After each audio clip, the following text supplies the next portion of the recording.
Handbrake's a really good and free video compression tool. I'm going to tell you some important things to know before you start using it to avoid getting scammed or ending up with weirdly cropped or badly compressed video. The first step is just to get the application. You need to download it from the right place. There are a lot of seedy places that like to package it with malware, so make sure you get it from the official site. Go to handbrake.fr. Click this button if you have Windows, or click this link if you have Mac or Linux. Once you have Handbrake installed and open, go into your preferences. There are some funny defaults they have here. You'll want to change them. Open up your output section. Set the default path to a place that's convenient for you. If possible, put this on a different disk drive than the source files. That'll give you a little faster processing. Change MP4 file extension to always use MP4. We're ready to queue up our video file. Source selection accepts one file or a whole folder full of video files. I'll cover batch processing of files later, but for now, just drag in one file. Now, go into Dimensions. Handbrake was originally meant for video ripped from DVDs, so it automatically tries to crop out letterboxes. It often gets this wrong and crops things it shouldn't. If you notice these two numbers are different, make sure your dimensions are set to either your source dimensions or a smaller version of it. Set cropping on the right to custom and enter 0 in all of these. Next up is your video tab. These are your main compression settings.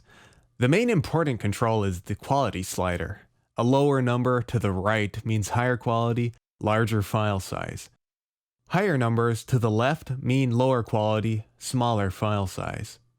Unfortunately, there's no magic bullet number. The best setting will depend on your particular video. I usually end up using somewhere around 32 to 29. You may need to do a few renders to see what setting gives an acceptable quality at a small file size. If you have an NVIDIA discrete graphics card which can use NVENC encoding, you'll want to set this to use it. After video, open up your audio tab. If your video doesn't need audio, click the X. If your video has a lot of music, you may want to change the codec to MP3. That tends to sound better. AAC is fine for voice though. If needed, you can trim your video. Use this range setting and change it to seconds, then input where you want the video to stop. Honestly, it's not very precise and it's often off by 1 to 2 seconds from what you put here, but it can be handy in a pinch actually. I've used it quite a bit. Now, click Start Encode and Handbrake will start compressing.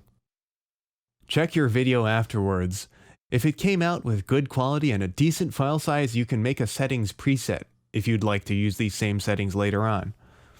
It will take the video compression settings you used, but you'll have to set dimensions and audio again here. Now, next time you want to use these settings, insert your file, click the preset, and click Start Encode. Nice and easy. Batch processing, as I mentioned earlier, just requires you to drag in a folder full of videos, define your settings, though here we'll just use that preset, click the arrow next to Add to Queue, click Add All, and then Start Queue. Now you know what you need to start compressing video with Handbrake. Go ahead, make something smaller. And thanks for watching.